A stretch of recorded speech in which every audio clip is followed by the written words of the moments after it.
નમસ્તે વિદ્યાર્થી મિત્રો, આજના સેશનમાં હું ઝાલા સર તમારું સ્વાગત કરું છું. વિદ્યાર્થી મિત્રો, આજે આપણે સ્ટાન્ડર્ડ 11માં રીડ 1 યુનિટ 4માં માઇન્ડ બોડી મેડિસિન, તન મન અને ઔષધિઓ. વિદ્યાર્થી મિત્રો, આપણે એક લેક્ચર આનો જોઈ ગયા. તેમાં આપણે વાત કરી કે આપણે જે માનસિક રીતે પીડાતા હોઈએ છીએ, આ આધુનિક યુગમાં છે, ભૌતિક રીતે આપણે સુખી છીએ પણ સતત તણાવ હેઠે આપણે જીવીએ છીએ, સતત સ્ટ્રેસ. તેને લીધે જે માનસિક રીતે આપણે પીડાઈએ છીએ, આપણી જીવનશૈલી જે છે એ આપણું રોગનું મૂળ બની ગઈ છે.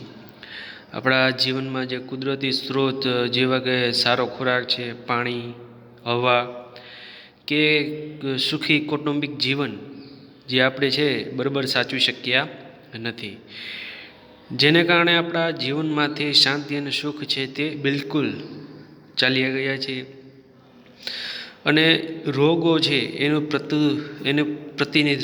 પ્રભુત્વ છે, રોગોનું પ્રભુત્વ છે એ વધી ગયું છે. અને આપણે ક્યારેક દવા લઈને થોડીક અને એમ માની લઈએ કે હા, હવે સારું થઈ ગયું, મટી ગયો, રોગ છે એ દૂર થઈ ગયો, એવું માની લે છે. પણ જે આપણું શરીર છે એમાં અસંતુલન છે એ પેદા થાય છે, આપણું સ્વાસ્થ્ય છે એ જોખમાય છે. તો આવા સમયે આયુર્વેદ છે એ શું આપણે હેલ્પ કરી શકે? તો કે કુદરત સાથે છે આપને સુમેળતા કેળવે, સાદગીથી અને સંતોષપૂર્ણ જીવન જીવતા શીખવે છે. તો આયુર્વેદ છે આપણે સ્વાસ્થ્યની જે સમસ્યાઓ છે એને કાયમી હલ આપે છે.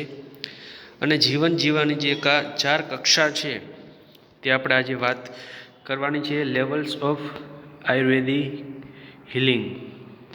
આજે આપણે આની ચર્ચા કરવાની છે. તો આની ચર્ચા કરતાં પહેલાં થોડાક સ્પેલિંગ છે તે આપણે જોઈ લઈએ.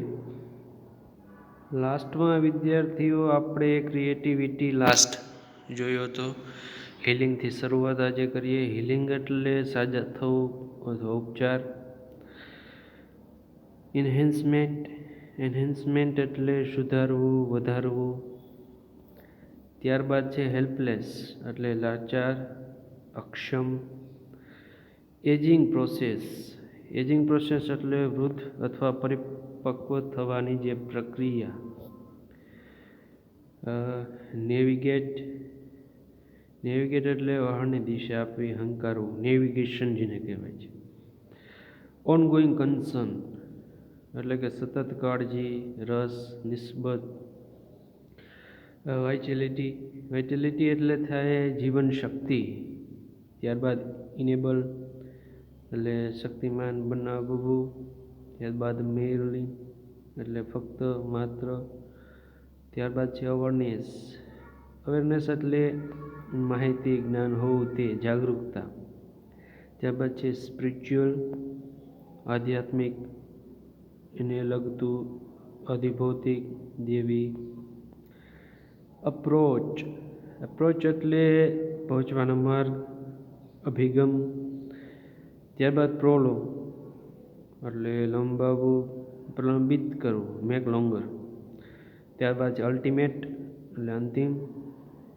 એસેન્સ એટલે અતિ અગત્યનું, સત્વ. ત્યારબાદ છે રિલીઝ એટલે મુક્ત કરવું. ત્યારબાદ છે પ્રોસીડ એટલે ચાલુ રાખવું, આગળ ધપવું અથવા વધવું. તો વિદ્યાર્થી આ સ્પેલિંગો છે એ પાકા કરવા અને તમારી પાકી બુકમાં છે લખવા. તો શરૂઆત કરીએ. લેવલ ઓફ આયુર્વેદિક હિલિંગ એટલે આયુર્વેદથી રોગમુક્તિના તબક્કા. Ayurveda recognises 4 primary levels of healing. Ayurveda છે એ રોગમુક્તિના 4 પ્રાઇમરી એટલે પ્રાથમિક તબક્કા છે તે અહીંયા સમજાવે છે. કયા? તો પેલો છે ડિસીઝ ટ્રીટમેન્ટ, રોગની સારવાર. સેકન્ડ છે ડિસીઝ પ્રિવેન્શન, રોગને અટકાવવો. ત્રીજો છે લાઈફ એન્હેન્સમેન્ટ, એટલે લાંબુ આયુષ્ય, લંબાવવું, જીવન વૃદ્ધિ. ત્યારબાદ ફોર્થ છે તે અવેરનેસ ડેવલપમેન્ટ એટલે કે જાગૃતતાનો વિકાસ. આ 4 છે તે રોગમુક્તિના તબક્કા આયુર્વેદ આપણે સમજાવે છે. જોઈએ, for most of us medical treatment begins when we fall ill. જ્યારે આપણે માંદા પડીએ છીએ, વેન વી ફોલ ઇલ એટલે માંદું પડવું, ત્યારે આપણે ફોર મોસ્ટ ઓફ અસ આપણે બધા જ છે મેડિકલ ટ્રીટમેન્ટ છે, વૈદ્યકીય સારવાર છે તે બિગિન્સ શરૂ કરતા હોઈએ છીએ. હવે જ્યારે આપણે બીમાર પડીએ છીએ ત્યારે ટ્રીટમેન્ટ છે તે સારવાર છે શરૂ કરતા હોઈએ છીએ. It is a form of disease treatment, a response to a condition that has already occurred. થવું, occurred એટલે થવું.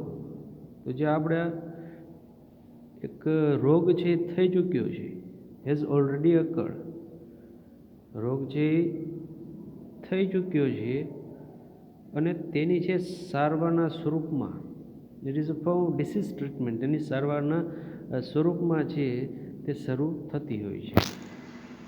હકીકતમાં છે માંદા પડીએ ત્યાર પછી આપણે આ દવાને એ છે ઈલાજ શરૂ કરીએ છીએ અને એ રોગ છે થઈ ચૂક્યો છે તેની સારવાર છે આપણે શરૂ થતી હોય છે. It aims at fixing something already broken, જે ખરાબ થઈ ચૂક્યું છે, સમથિંગ ઓલરેડી બ્રોકન, બ્રોકન તૂટતું નહીં પણ at aims at fixing something already broken એટલે કે જે પહેલેથી જ છે ખરાબ થઈ ચૂક્યું છે. However if medicine begins with the treatment of disease it is a failure because the disease is already harming us. જો મેડિસિન છે જે સારવાર છે એ શરૂ કરીએ છીએ, ટ્રીટમેન્ટ ઓફ ડિસીઝ જે રોગ થયો છે એને સુધારવાનો જે આશય હોય છે, રોગની સારવાર છે એ તરીકે દવા શરૂ કરવામાં આવે છે, તો તે એક નિષ્ફળતા છે, ફેલર કહે છે. શું કામ? કારણ કે the disease is already harming અસ, કે રોગ છે આપણે નુકસાન પહોંચાડી રહ્યો હોય છે. એ વાત શું કરે છે? તો કહે છે કે જે રોગની સારવાર ઈલાજ છે આપણે દવા જે શરૂ કરવામાં આવે એ એક નિષ્ફળતા છે, કારણ કે રોગ છે આપણે નુકસાન પહોંચાડી રહ્યો જ છે. આગળ, એટ ધીસ લેટ સ્ટેજ એટલે કે આ અંતિમ તબક્કે we are left with no option, આપણી પાસે છે સિવાયનો કોઈ વિકલ્પ બચતો નથી. No option but using a drugs and surgery એટલે કે આ સિવાયનો દવા અને જે શસ્ત્રક્રિયા, ડ્રગ્સ એટલે દવા, સર્જરી એટલે શસ્ત્રક્રિયા, તો આપણી પાસે દવા અને શસ્ત્રક્રિયા સિવાયનો કોઈ છે વિકલ્પ બચતો નથી. Which may have many sides effect in the long run, અને લાંબા ગાળે તેની ઘણી આડઅસરો હોય છે. મેની સાઇડ ઇફેક્ટ્સ અને તેની ઘણી આડઅસરો છે. તો રોગની સારવાર મોટે ભાગે ત્યારે શરૂ કરતા હોય છે તો આપણે રોગ નુકસાન પહોંચાડી અને ત્યારે આપણે છે ટ્રીટમેન્ટ કરીએ છીએ અને આપણે એમ થાય છે કે હવે આપણે સારું થઈ ગયું, પણ હકીકતમાં છે તે આપણા શરીરને નુકસાન પહોંચાડતું હોય છે, જે શારીરિક અસંતુલન છે તે પેદા કરે છે. આગળ, higher level of healing aims. Second છે higher level of healing aims at preventing disease before they manifest. જે ઉચ્ચ કક્ષાનો રોગમુક્તિનો એમ શું હોય છે, ગોલ શું હોય છે? તો કે preventing disease before they manifest એટલે કે રોગ છે થાય તે પહેલાં જ છે તેને રોકવાનો, રોગ થાય તે પહેલાં જ છે તેને રોકવાનો. આગળ, to reach this stage we ought to consider the fact of our lifestyle, environment, work and psychological condition. To reach this stage એટલે કે આપણે આ તબક્કે પહોંચવા, we ought to consider you have to consider. આપણે આ તબક્કે છે પહોંચવા છે કેટલીક બાબતો ધ્યાનમાં રાખવાની છે. શું ધ્યાનમાં રાખવાનું છે? તો the fact of hour lifestyle, આપણી જે જીવનશૈલી છે તેની વાત કરે છે. એન્વાયરમેન્ટ, વાતાવરણ છે આપણું આસપાસનું જે પર્યાવરણ છે તે. વર્ક, આપણી કાર્યશૈલી. અને સાયકોલોજીકલ કન્ડિશન, અને વાત કરે છે સાયકોલોજીકલ કન્ડિશન એટલે કે આપણી માનસિક સ્થિતિ. આ બધી છે એ ધ્યાનમાં લેવું જોઈએ. આ તબક્કે પહોંચવા છે કે રોગ થાય તે પહેલાં છે તેને અટકાવો એવો ધ્યેય હોય છે. તો તે છે આ તબક્કે પહોંચવા આપણે છે આપણી જીવનશૈલી, કેવી રીતે આપણે જીવીએ છીએ, કયા વાતાવરણમાં જીવીએ છીએ, આપણે શું કાર્ય કરીએ છીએ, અને આપણે કેવી માનસિક સ્થિતિ છે એ બધું ધ્યાનમાં લેવું જોઈએ તેવી વાત થાય છે. આગળ, we must eliminate the wrong factors in our daily lives that make us helpless to disease. શું વાત કરે છે? તો કે રોગ છે એ આપણે લાચાર કરી મૂકે છે. We must eliminate the wrong factors in our daily lives that make us helpless to disease. રોગ છે એ આપણે લાચાર કરી મૂકે છે. આપણે જે દૈનિક જીવન છે એના પરિબળો છે એને આપણે શું આપવું જોઈએ? જાકારો આપવો જોઈએ. રોંગ ફેક્ટર્સ છે આપણે ડેઇલી જીવનમાં, તેને આપણે શું કરવું જોઈએ? એલિમિનેટ, એને જાકારો આપવો જોઈએ. દાખલા તરીકે અહીંયા વાત એ કરવામાં આવે છે કે આપણે રોગ છે થતો અટકાવવા માટે જે આપણું દૈનિક જીવન છે એમાં એવા પરિબળો જો આપણે એને જાકારો આપવો જોઈએ. જે આપણું ડાયટિંગની જે ક્રિયા છે રોજની આપણે ઉઠવાથી સુવા સુધી જે ખાઈએ છીએ ખોરાક તે કંટ્રોલમાં, નિયમિત આહાર લેવો જોઈએ.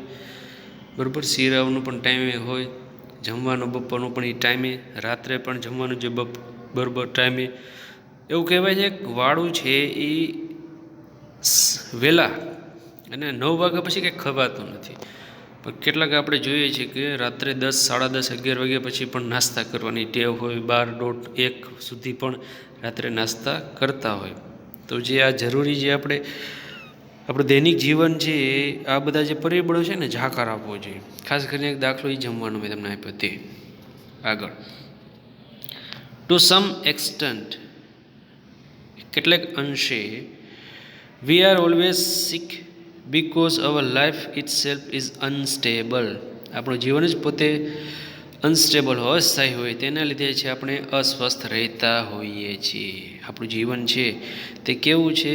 અનસ્ટેબલ, એટલે અસ્વસ્થ રહેતા હોય છે. કારણ કે ઉઠીએ ત્યાંથી લઈને સૂઈએ ત્યાં સુધી આપણે પૂરતો ખોરાક સમયસર લેવો જોઈએ. મનની જે શાંતિ, પર્યાવરણ, આ બધું છે મેટર કરે છે. ક્યારે જમીએ, ક્યારે પપ્પાનો દાખલો લઈ લો, કામ કરવા નોકરીએ ગયા હોય કે ગમે કામ કરતા હોય, સમયસર ન જમવાના પણ ઘણા ગેરફાયદા છે. તો આપણું જે જીવન છે અસ્થાયી છે, તેના લીધે પણ આપણે જે રોગ થતા હોય છે તેવું કહે છે. આગળ, there are always some disease attacking us. કેટલાક રોગ છે એ સતત આપણા પર હુમલો કરતા રહેતા હોય છે.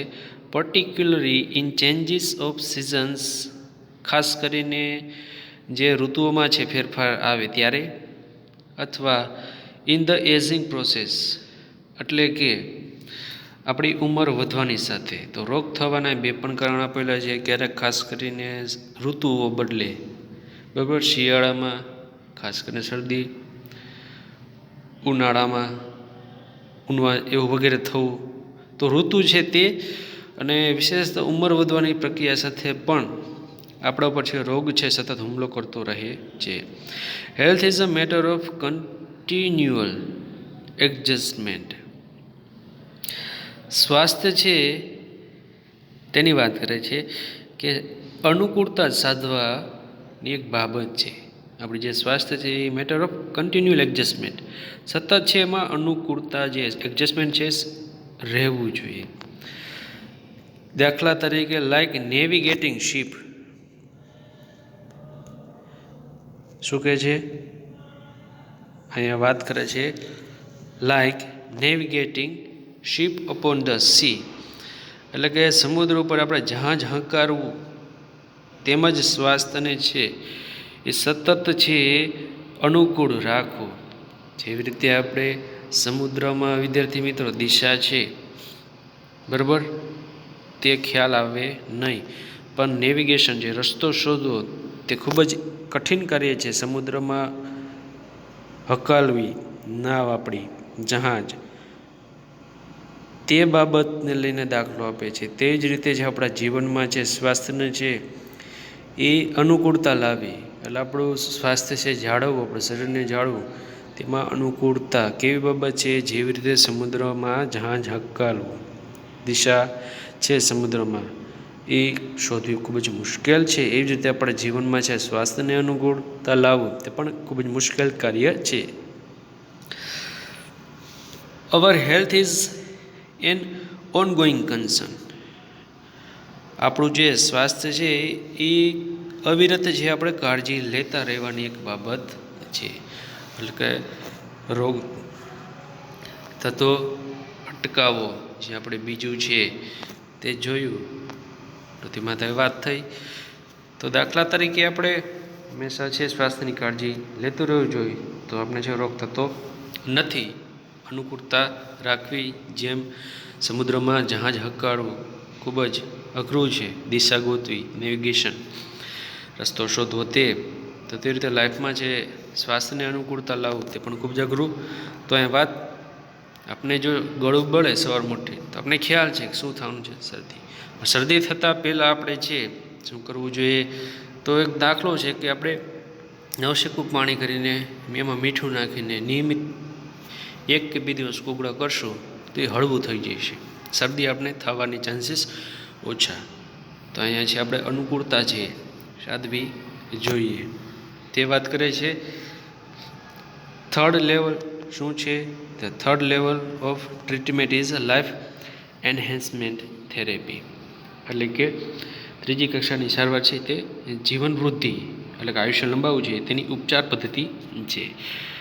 Which aims at improving our vitality and enabling us to live longer. આ જે ઉદ્દેશ છે એ આપણી જીવનશક્તિ ટકાવી રાખવી અને આપણે જે લાંબુ જે આયુષ્ય છે એ જીવવા માટે છે મદદરૂપ થવું. It does not merely prevent disease but shows how to increase our positive energy. તે માત્ર રોગ થતો જ નથી અટકાવતો, પણ આપણી જે હકારાત્મક ઉર્જા કેવી રીતે વધારી શકાય તે દર્શાવે છે. ઇન્ક્રીઝ અવર પોઝિટિવ એનર્જી. તો અહીંયા છે રોગ થતો જ ખાલી અટકાવ નથી આ ત્રીજા લેવલમાં, પણ સાથે સાથે આપણે પોઝિટિવ એનર્જી રાખવાની છે. However Ayurveda aims at creating health, avoiding disease and helping us live longer. આયુર્વેદનું લક્ષ્ય શું છે? એમ શું છે? તો કે આરોગ્ય જાળવવાનું અને રોગ બીમારી છે તેથી અટકાવવાની અને આપણે જે લાંબુ જીવન જીવવામાં જે મદદરૂપ થવું, દીર્ઘ જીવન જીવતા કરવાનું તે આયુર્વેદનો ગોલ છે. તો અહીંયા થર્ડ લેવલ વાત શું છે? તો કે માણસે છે લાંબુ આયુષ્ય કઈ રીતે જીવે? તો કે વિચાર કેવા હોય? પોઝિટિવ હકારાત્મક વિચારના પણ ઘણા ફાયદા થાય છે વિદ્યાર્થી મિત્રો. હકારાત્મક રહીએ તો રોગ છે એની અસર છે ખૂબ જ ઓછી થાય છે. સ્ટ્રેસમાં રહીએ તો શરીર છે બીમાર પડવાની શક્યતા રહે છે. લાંબુ આયુષ્ય કઈ રીતે જીવાય? તો કે જીવનમાં જે નકારાત્મક વિચારો છે લાવવા જોઈએ નહીં. જેટલા નકારાત્મક રહેશો એટલું છે તમારું સ્વાસ્થ્ય છે એને હાનિ પહોંચશે. તો આજના જે યુગમાં છે લોકો છે 60 થી 70 વર્ષ જીવે છે. તે શેના કારણે? તો સ્ટ્રેસના કારણે, કામના બોજાના કારણે અને જે તણાવ ઉત્પન્ન થાય છે તેના કારણે પણ છે લોકો બીમાર પડે છે.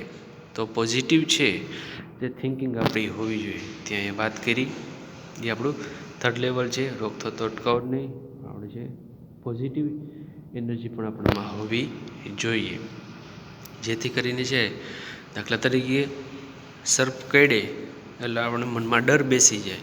હકીકતમાં એવા કેટલાય સર્પ છે જે બિનઝેરી હોય છે, પણ એ ડરના કારણે છે આપણું શરીર છે બરાબર ને તો આપણે મૃત્યુ પણ પામી ત્યાં સુધી આપણું પહોંચી જઈએ. તો આપણે જે રોગ કેટલાક અહીંયા કેસીસ છે કોરોનામાં જોયો હશે કે રિપોર્ટ કઢાવવા પણ ડરે.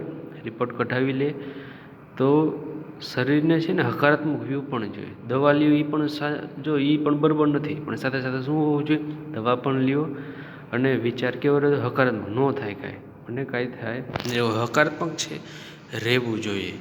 પોઝિટિવ એનર્જી છે ખૂબ જ શરીર પર અસર કરે છે. આગળ ફોર્થ લેવલ અને last.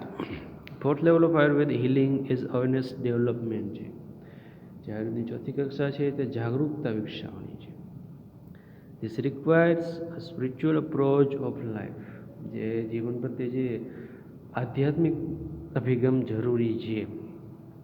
Two be healthy is important but health is not an end in it self.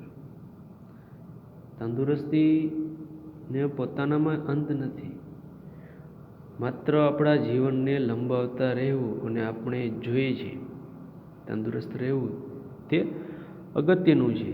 Two be health is important, તંદુરસ્ત રહેવું તે અગત્યનું છે, પણ તંદુરસ્તી છે એ પોતાનામાં અંત નથી. It is not enough merely to prolong our lives and have better energy to do the things we want. માત્ર આપણા જીવનને લંબાવતા રહેવું અને આપણે જે જોઈએ છે તે વસ્તુ માટે બહેતર શક્તિ મેળવતા રહેવું એટલું જ પૂરતું નથી.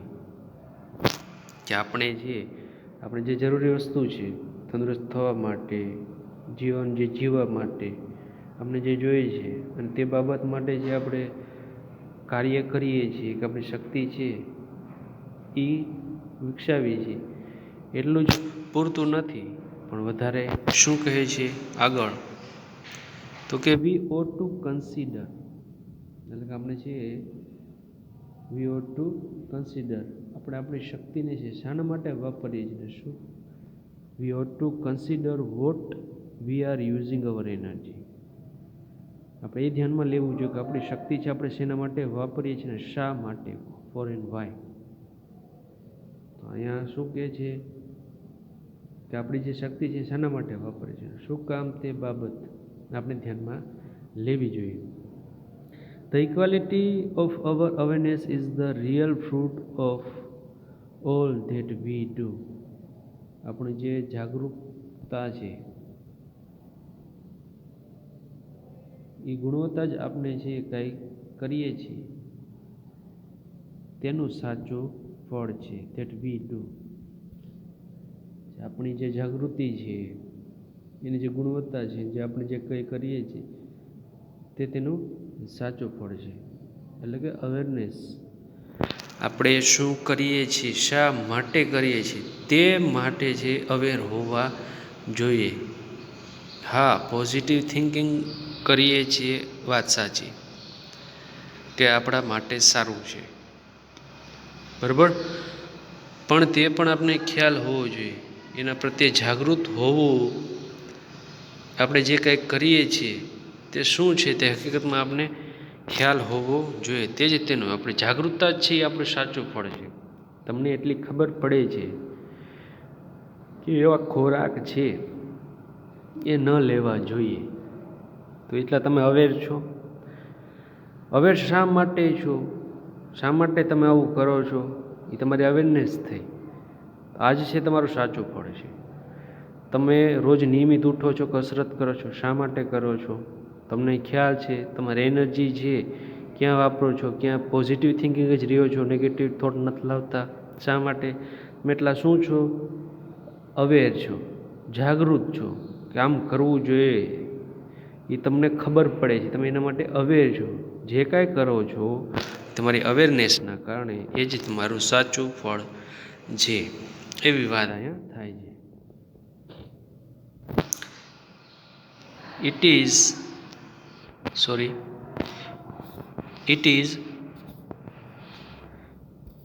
is our ultimate expression, the essence of who we really are. જો તે જ આપણી અંતિમ અભિવ્યક્તિ છે. અલ્ટિમેટ એક્સપ્રેશન એટલે આપણી અંતિમ છે અભિવ્યક્તિ, ધ એસેન્સ, ખરેખર who we really are. આપણે કોણ છીએ, આપણે ખરેખર શું છીએ તે જાણવું છે, તે ખૂબ જરૂરી છે. શું જાણવું ખૂબ જરૂરી છે? તો આપણે ખરેખર શું છીએ તે શક્તિને આપણે છે જાણવી, મહેસૂસ કરી, તેના પ્રત્યે આપણે અવેર હોવા જોઈએ. પાંડવો અને જે મહાભારત રામાયણના કેરેક્ટર અને આજે આપણે સતયુગ કે તેમાં લાખ લાખ વર્ષ જીવતા, તો તે પોતાની જાતને છે એના પ્રત્યે અવેર હતા, સજાગ હતા, જે કરતા હતા તેનો ખ્યાલ હતો, તેના પ્રત્યે અવેર હતા, અવેરનેસ હતી, જાગૃતતા હતી. તો ચોથો પોઈન્ટ જે ખાસ ઉપયોગી છે, શું કરો છો તેના પ્રત્યે તમે શું હોવા જોઈએ? અવેર હોવા જોઈએ. ખરેખર તમે શું છો તે જ સાચો સાર છે. વોટ વી રીલી આર, તમે ખરેખર તમે કોણ છો તે. Our awareness is the only thing we can take with us until we die. જે આપણે મરીએ છીએ, વી ડાય, આપણે જ્યારે મરીએ છીએ, આપણે અન્ટિલ વી ડાય, આપણે મરી નહીં ત્યાં સુધી છે એક જ બાબત છે આપણી પાસે રાખી શકીએ છીએ, અને તે છે આપણી જાગૃતિ. Only thing we can take with us. આપણે મરીએ ત્યાં સુધી એક જ જે આપણે બાબત આપણી સાથે રાખીએ છીએ તે શું છે? આપણી જાગૃતતા, આપણી અવેરનેસ. આપણે શું છીએ તે પ્રત્યે આપણે સજાગ. આગળ, it continues two grow even when the body and mind decline. It continues, આપણું બોડી, શરીર અને માઇન્ડ, મન છે જ્યારે સાથ છોડી દે છે, જ્યારે તે છે ડિક્લાઇન, સાથ છોડી દે છે, ત્યારે પણ જાગૃતતા છે વધી જવાનું ચાલુ રાખે છે. જો જાગૃતતા છે, અવેરનેસ છે, તે આપણું શરીર અને મન છે, આપણું માઇન્ડ અને શરીર એ સાથ છોડી દે છે, વૃદ્ધાવસ્થાની વાત કરે છે, પણ ત્યારે છે વધી જવાનું કોણ ચાલુ રાખે છે? તો આપણી જે અવેરનેસ છે તે. Thus it is our greatest aid in the aging process. આપણી જે વધતી ઉંમરની પ્રક્રિયામાં મોટામાં મોટો સહારો છે. ગ્રેટેસ્ટ એડ, મોટામાં મોટો સહારો જે આપણે વધતી જતી એજિંગ પ્રોસેસ, ઉંમરમાં મોટામાં મોટો શું છે? સહારો, તો કે અવેરનેસ, જાગૃતતા. તો આ લાસ્ટ ટોપિક, જાગૃતતા. તમે તમારી જાત પ્રત્યે જાગૃત હોવા જોઈએ. શું કરો છો, શા માટે, એના પ્રત્યે તમે સજાગ હોવા જોઈએ, અવેર હોવા જોઈએ. તો અહીંયા છે 4 તબક્કા, તેની વાત કરી. Last paragraph, this is the ultimate goal of Ayurveda which aims at releasing us from all sorrow and suffering. આપણે તમામ જે માનસિક દુઃખ છે, સોરો, અને જે પીડા છે, સફરિંગ, તેમાંથી મુક્તિ અપાવી એ જ આયુર્વેદનો અંતિમ ઉદ્દેશ છે. રિલીઝિંગ એટલે મુક્તિ અપાવી, તે આયુર્વેદનો અંતિમ ઉદ્દેશ છે.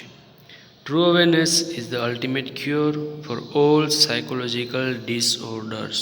વિદ્યાર્થી મિત્રો, લાસ્ટ લાઈન અહીં જે છે તે ધ્યાન રાખજો. ટ્રુ અવેરનેસ, જે આપણી માનસિક ગરબડો છે એનો અંતિમ ઇલાજ સાચી જાગૃતિ છે. સાયકોલોજીકલ ડિસઓર્ડર, જે મનમાં ગોટાળો ચાલે છે એની સાચી છે ઉપચાર શું છે? તો આપણે કે જાગૃતતા. But to understand it we must first look into the mind and its function. આ સમજવા માટે આપણે પહેલાં તો માનવ મન અને તેની કાર્યશૈલીને તપાસવી પડશે. આ સમજવા માટે, to understand, we must first look into the mind and its function. આને સમજવા માટે આપણે પહેલાં તો આપણું માઇન્ડ અને તે કઈ રીતે કાર્ય કરે છે તે આપણે જોવું પડશે, તે આપણે સમજવું પડશે. Last line, we had better start from where we are. તો આપણે અત્યારે જ્યાં છીએ, વેર વી આર, જ્યાં આપણે છીએ ત્યાંથી આપણે સારી શરૂઆત કરીએ. બહેતર છે તે. In this direction our journey proceeds. અને આજે આપણી યાત્રા છે આ દિશામાં આગળ વધવી જોઈએ. In this direction our journey proceeds એટલે કે આપણી યાત્રા છે જ્યાં આ દિશામાં આગળ વધે તેવો આયુર્વેદનો છે ઉદ્દેશ છે. તો વિદ્યાર્થી મિત્રો, અહીં આપણે છે વાત માઇન્ડ બોડી અને મેડિસિનની કરી. સરસ મજાનો યુનિટ. આવા સમયે આપણે આયુર્વેદ ઉધરસ સાથે જે સંવાદિતતા અનુકૂળતા કેળવવા ચાર કક્ષાઓ સૂચવી કે રોગની સારવાર, બીજો રોગ અટકાવવો, જીવન સાથે તાલમેલ, ત્રીજું તાલમેલ, અને ચોથું છે સ્વાસ્થ્ય જે આપણું છે એની પ્રત્યે આપણી જાગૃતતા કેટલી અવેર છીએ આપણે તેના પ્રત્યે તેની વાત કરી. આયુર્વેદનું જે અંતિમ લક્ષ્ય વ્યક્તિનું જે જીવનશૈલી છે બદલી અને કુદરત સાથે જે અનુકૂળતા સાધી અને તેને રોગમુક્ત બનાવવાનું હતું. તમામ માનસિક જે અસ્વસ્થતા જે આપણે અનુભવી છે એનો ઉપાય એ જ સાચી જાગૃતતા છે. તેના પ્રત્યે આપણે અવેર હોવું જોઈએ તે એનો ઉપાય છે. તો અહીં આપણો યુનિટ છે માઇન્ડ બોડી એન્ડ મેડિસિન પૂર્ણ થાય છે. અહીંથી હું મને વાણીને વિરામ આપું છું. તમારે હોમવર્કમાં આ યુનિટના ક્વેશ્ચન આન્સર અને ગમે તે એક શોર્ટ નોટ છે તે લખીને મને વોટ્સઅપ કરવાની રહેશે. Thank you.